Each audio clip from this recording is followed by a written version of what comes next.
منظره ما نوروز خوجستپای رو ما قید گرفته ایستادیم. همداران محترم، نوروز یک عید اجدادی گذشتگان ما هست. چکلی که میدانید چون نوروز خوجستپای آغاز میگردد، مرد دهقان دانه امید را به زمین میپوشد. این یعنی زنده شوی طبیعت را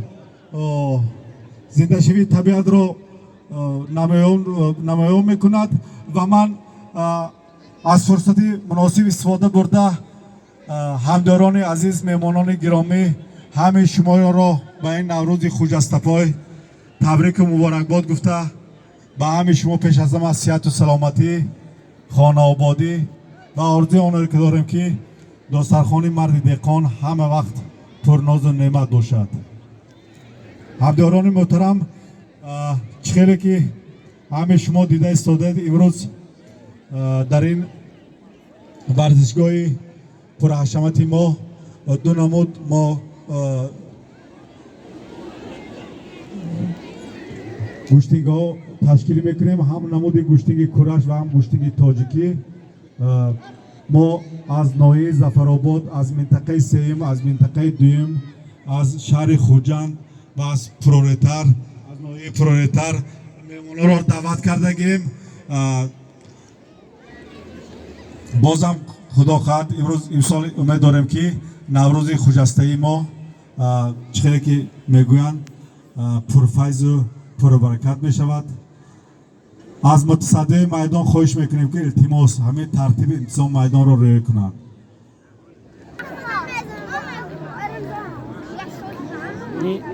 شربتشو برای وای آمادگی نه شاگرده شما بهترین سیرکوجا مونه زنم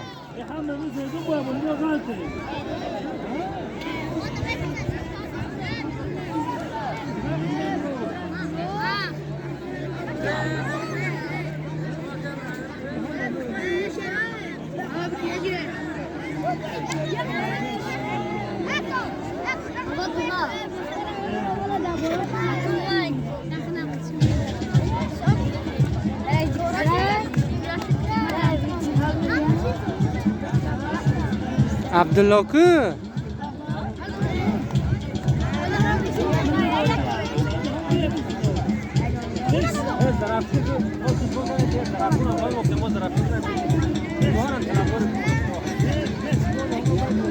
الو همداران محترم، اما خواهش میکنیم که همون شوفرها که ماشینا رو در همون دروازه همون از رفته بیرون تا همون درآمدنی ورزشگاه التماس همتون ماشیناتون بیرون کنید. همون را التماس خالی کنید چون نمایندان میگویم التماس همین درآمدنی ورزشگاه تا زفرافه گویم التماس همون شوفرها التماس ماشیناتون علا بیرون کنید. التماس من استاد ورزش همین جماعت مسجد استاد رافع بهترین باور همین کس سیستم دیارند در همین فوتبال خورشید باور نمیم کس نمیم کس دوخ نداره بچه معلم با نمیسی استاد پدر یه آدم بعد سیانکری به نشست دخترم پنجه اینجا محله بیامود که پایین خطی پیراشان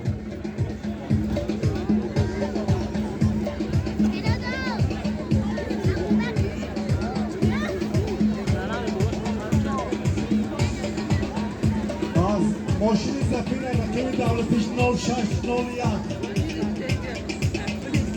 همون شوفر که ماشین زفیر دارد رقم دولتیش 0601 التماس هم ماشین بیره کند.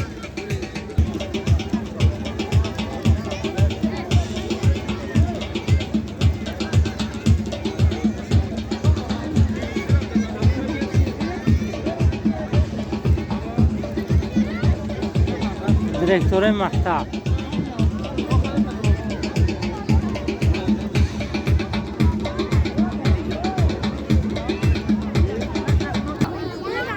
بابایشون او نمیا که نمیفهمیده 20 بار پیش تو میگم تمام تو وکو نبا